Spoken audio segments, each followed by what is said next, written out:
mengajarkan konsep pembelajaran mendalam ke dalam kelas. Salawat serta salam tidak lupa kita haturkan kepada junjungan kita Nabi besar Muhammad SAW yang telah membawa kita dari zaman kegelapan hingga zaman terang pada administrasi SMA Negeri 1 Tanggerang. Baiklah Bapak Ibu yang berbahagia, izinkan saya membacakan susunan acara kita pada pagi hari ini. Yang pertama pembukaan, kedua sambutan dan disambung dengan acara inti, ketiga. Dan juga terima kasih kepada Bapak Ibu semuanya yang sudah hadir dan insya Allah antusias dalam mengikuti IHT mulai hari pertama dan hari materi. Pertama-tama kita panjatkan puji dan syukur dari Allah Subhanahu wa Ta'ala karena karunia-Nya kita bisa hadir semuanya dalam kondisi yang insya Allah sehat dan harapan saya penuh dengan semangat saja. Bahkan kalau kita perhatikan dari rapor umum kita dan ini masih sekalsel rapor umumnya tentang literasi dan numerasi juga masih ada dan ini PR kita perlu membuat strategi. Saya punya pikiran untuk nanti dalam waktu dekat mungkin minggu depan ngajak diskusi Bapak Ibu yang mampu terkait dengan literasi dan numerasi. Kita kali ini memahami konsep belajar mendalam. Saya rasa sudah paham semua ya. Kemudian mengidentifikasi ciri-ciri pembelajaran mendalam dan menerapkan dalam praktik pembelajaran di sekolah. Ya, di dalam pembelajaran gitu aja ya. Karena belajar nggak hanya di sekolah ataupun di kelas, dimanapun itu adalah kelas. Dimana kemampuan berpikirnya akan luar biasa. Karena satu pertanyaan terjawab akan memunculkan beberapa pertanyaan, betul? Ya, akan memunculkan beberapa pertanyaan. Terjawab lagi memunculkan beberapa pertanyaan. Kalau dalam matematika itu istilahnya kemana? Aritmatik, geometrik atau eksponensial? Eksponensial. Jadi pertama begitu contoh nih,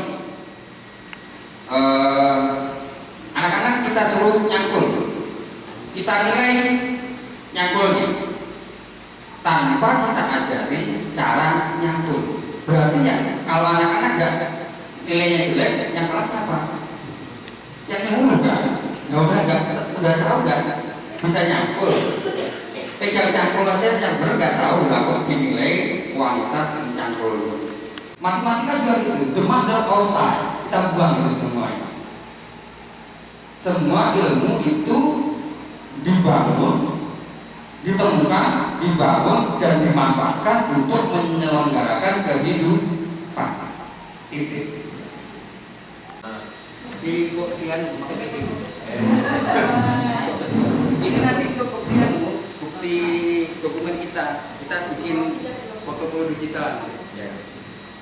Boleh berdiri Bu biar tampilannya. Dalam hanya pertemuan bagi murid dengan kemampuan akademik tinggi. Mitos. Faktanya. Untuk pembelajaran mendalam itu bisa diajarkan ke semua murid.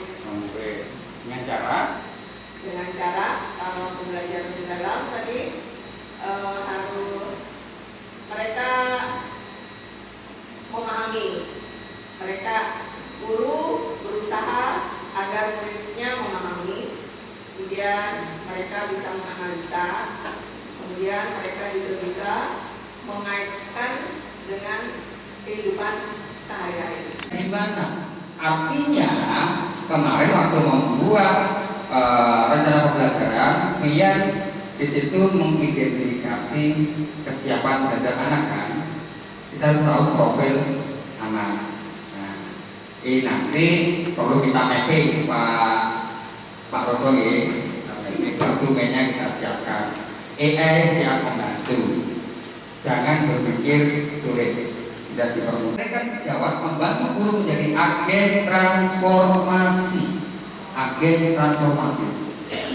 Transformer. Nanti ada mau di transformer. Iya. Itu hakikat kehidupan selalu baru. Jangan takut untuk berubah, tapi berubahnya ke arah yang lebih baik dan menyesuaikan dengan perkembangan. Mitos apa fakta itu?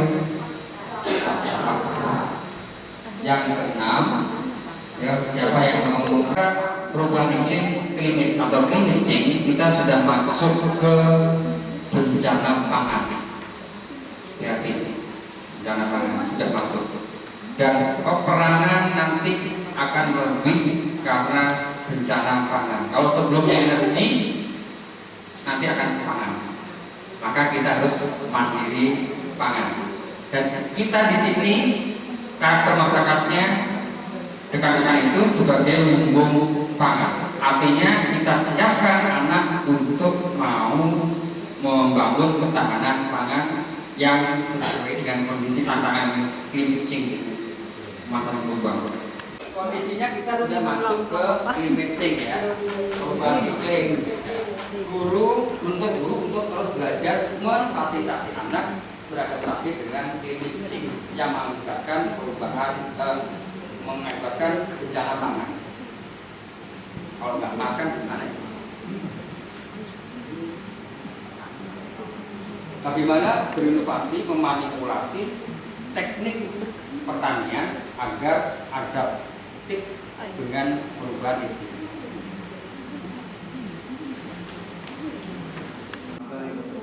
Fakta, ya. Alasannya?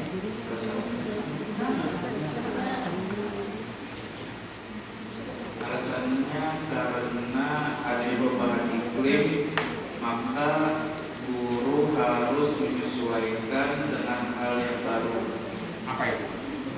Misalnya di adanya perubahan panjang. Bulannya sudah, bulan apa itu sudah di sana. Berarti sebentar lagi kita musim tanam, gitu Pak.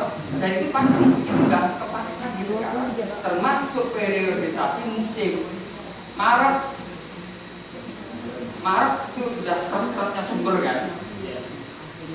Kemudian Maret ke September itu musim kemarau. Sekarang bulan apa? Maret sudah lewat kan? Sudah lewat. Tapi faktanya, nah, tantangan global seperti perubahan iklim menuntut guru untuk belajar hal baru. Menurut saya itu fakta Pak. Karena guru harus belajar dalam situasi dan kondisi, misalkan adanya isu-isu krisis lingkungan global Pak. Jadi guru harus berwawasan luas, mencari ide, inovasi dan inovatif dalam pembelajaran ke peserta didik. Oke. Inovasinya bagaimana tadi? Kan bilang inovatif. Inovasinya bagaimana dengan kondisi permasalahan yang ada itu? Misal kalau cuacanya misalkan lagi kemarau nih Pak, nah kita belajar tentang aja atau kita bisa melakukan study tour, belajar di luar. Yang paling susah di yang sampai ke anak-anak tatap kami. Kalau sendiri kimia organik. Contohnya seperti apa? Karena kimia organik ini penjabarannya sangat luas dan yang yang diajarkan ini sampai lama sampai turunannya dan banyak banget. Karena kita tidak bisa menghafal namanya karena beda satu cabang saja lainnya akan berubah. Terus dengan PM pendekatan pembelajaran mendalam ini, ide kan bagaimana cara menuntun anak-anak untuk memasuki kompetensi.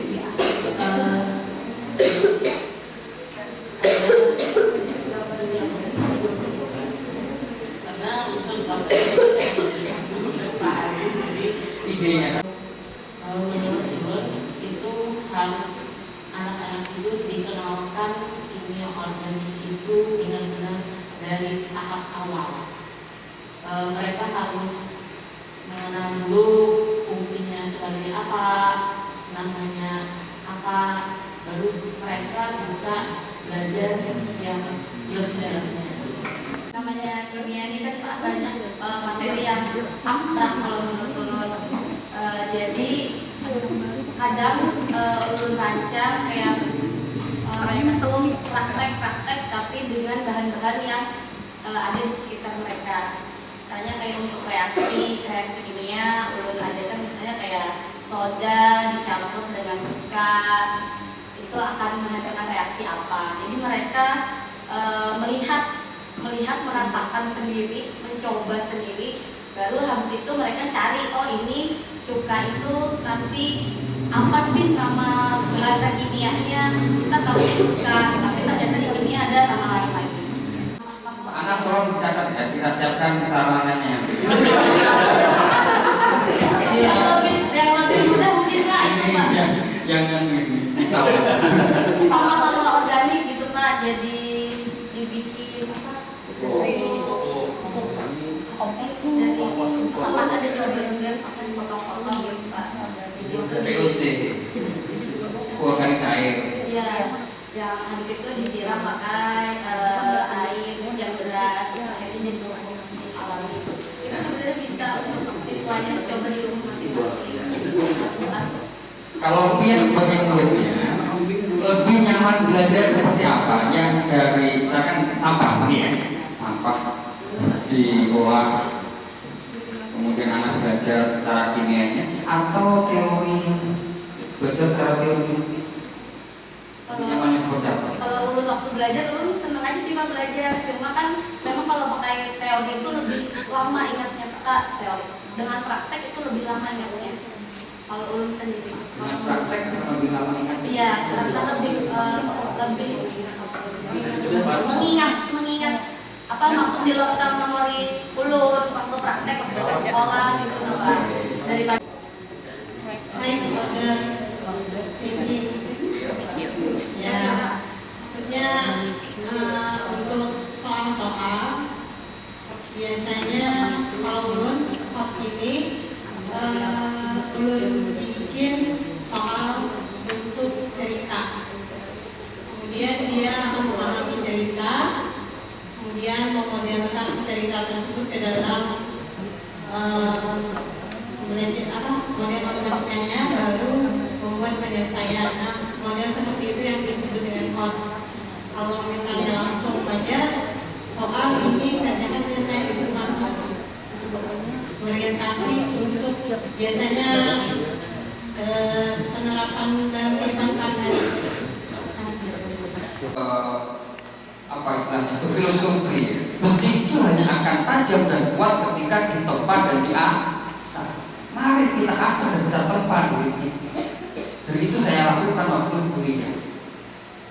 Saya iri melihat teman-teman, beberapa teman itu sudah mandiri sejak SMP. Iri saya.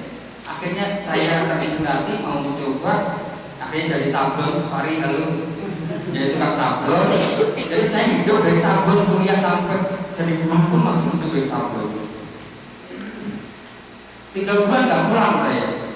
Dicari, ada tulisan datang ke kampus. Akhirnya saya pulang ditanya, emangnya kamu nggak butuh duit?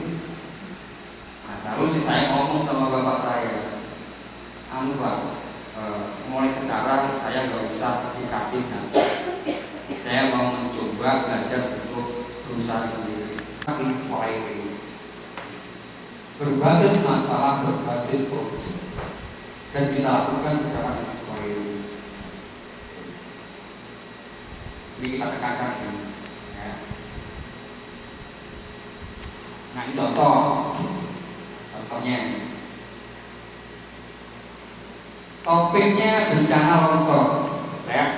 Saya ngambil topik ini untuk nge-trigger ya. Coba diskusikan. Pas enggak kalau saya ngambil topik ini bencana longsor untuk anak-anak di sini? Cerita bisa video, bisa gambar, apapun sesuai dengan topiknya. Langkah berikutnya, ini sudah ya, masih berproses. Saya sama gimana?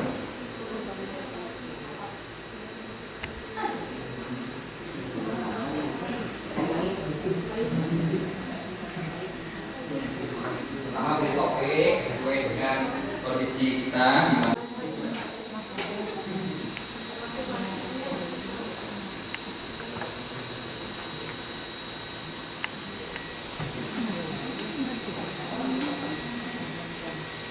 Panitianya bikin laporan.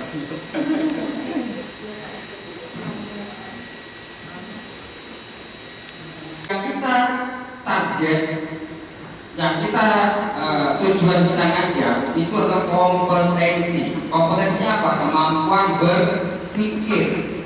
Masalah disiplin ilmu itu hanya alat untuk belajar berpikir. Yang perlu kita pahami, materi kita harus kita pilih mana yang esensial. Yang esensialnya bagaimana? Ini perlu penting kita samakan persepsi. Karena banyak atau ada yang nggak paham materi saya ini untuk apa. Yang pertama, materi esensialnya bagaimana? Karakternya. Yang pertama tentang konsep. Karena konsep itu akan mendasari semuanya. Bu Aida, kalau geografi yang konsep dasar itu pendekatan, ya ada 3 pendekatan itu, kemudian 10 konsep dan prinsip itu fondasi. Bagaimana cara berpikir untuk belajar geografi? Objeknya sama. Geografi dan biologi objeknya sama, yaitu tentang hayati, ya, samanya di hayati ya. Tapi cara memandangnya berbeda. Geografi secara spasial, ya, secara ekologikal, kemudian biologi secara morfologi, anatominya, dan sempat geografi dan biologi kawin. Itu perkawinan antara geografi dan biologi. Apa itu?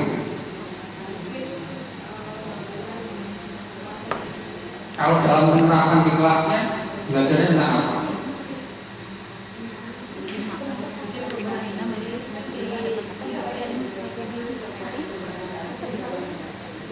Ya, biogeografi melihat biota, ya, biotik secara spasial, sebaran, di mana ada apa dan mengapa seperti itu.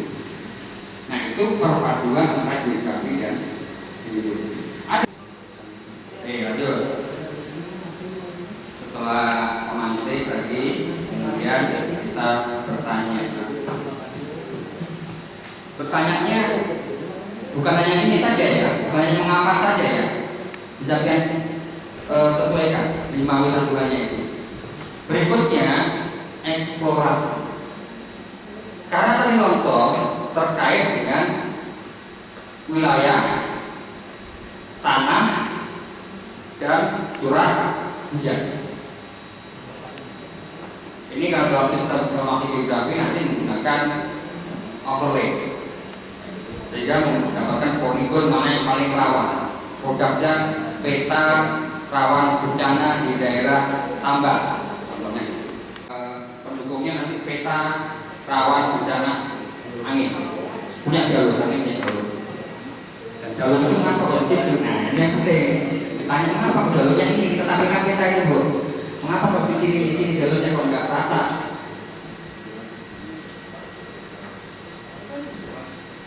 Kemudian dieksplor.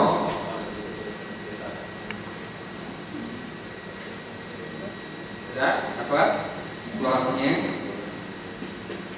Kalau longsor itu menggunakan peta curah hujan, peta jenis tanah, peta kemiringan lereng. Menyesuaikan ya. Oke. Berikutnya yang keempat, mendiskusikan itu tadi. Karena terkait langsung dengan beradaptasi dengan lingkungan. Jangan sampai rawan banjir tapi enggak memitigasi. Ya itu namanya terlalu tawakal istilahnya. Tawakal itu setelah kita berusaha gitu.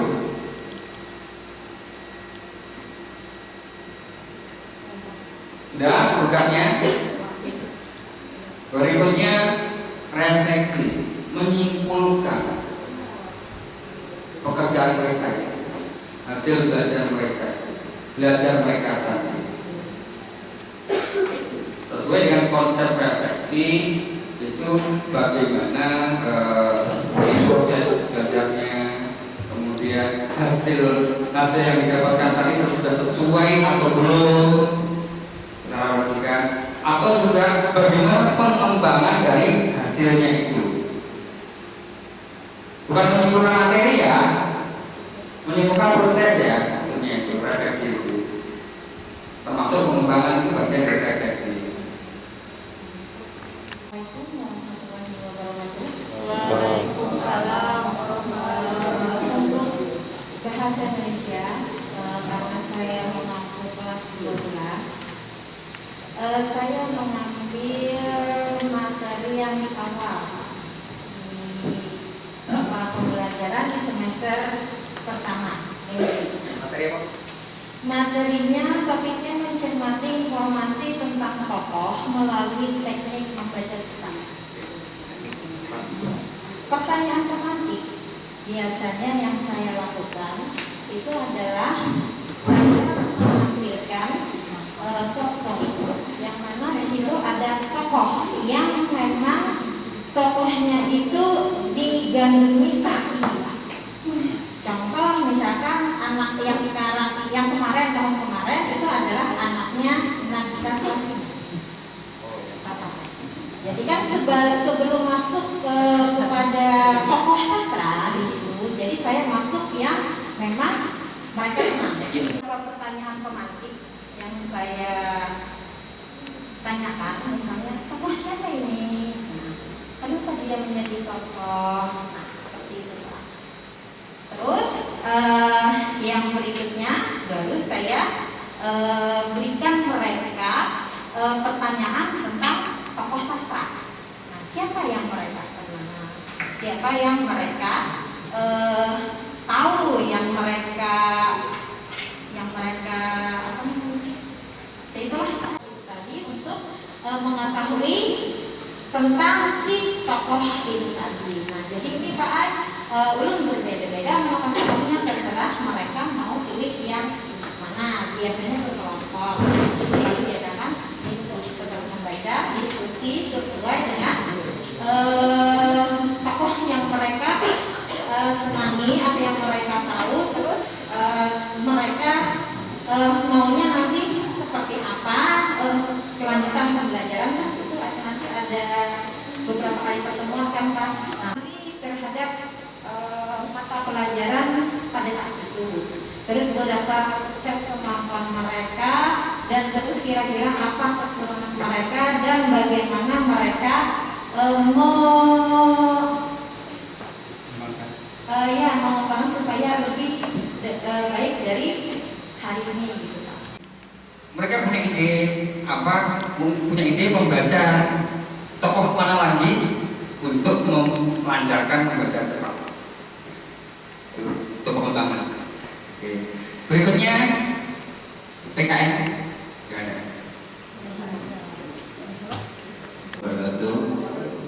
Kebetulan kita berbahasa Indonesia orang berbahasa Indonesia mulai kelas 10 dan untuk di kelas 12 kita mengajarkan kepada kita untuk membantu pembelajaran PKN.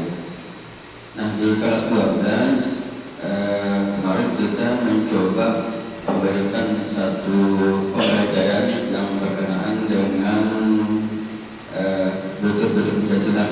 Karena tipe dulu waktu belum sekolah kita butir Pancasila dari kelas 6 itu harus dipelajari dan mungkin Bapak mungkin sempat belajar itu karena ada P4 belajar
menanamkan pada kebersihan orang-orang tentang kemanusiaan, rasa kasih sayang kita baik di pribadi kita sayangi maupun dengan orang lain. Nah, itu jadi sedikit demi sedikit anak-anak kelas 12 kalau merasa untuk karakter, untuk moralnya bagus. Ya, terima kasih. Itu mungkin diminta membuat tempat penampungan. Kepala sekolah dan narasumber bagaimana menyikapi merancang pembelajaran ini kan konteksnya beda dengan guru.